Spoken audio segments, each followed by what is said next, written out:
If you're playing Elden Ring Nightreign and your matchmaking isn't working, maybe you're stuck on the searching for player screen or you keep getting disconnected, then in this video I will show you few quick fixes that actually works. The first thing you want to do is start by cancelling matchmaking. You want to wait for 2 to 3 minutes and then try searching again.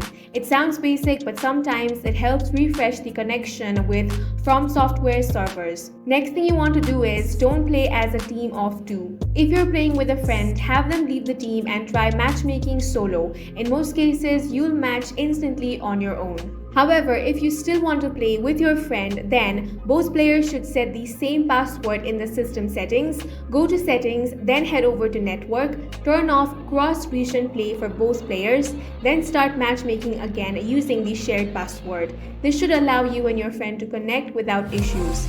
If you're still having trouble, you want to head off to settings, then network. Now turn off cross-region play and save the changes. Wait for a few seconds, then turn on perform matchmaking, save again and retry matchmaking.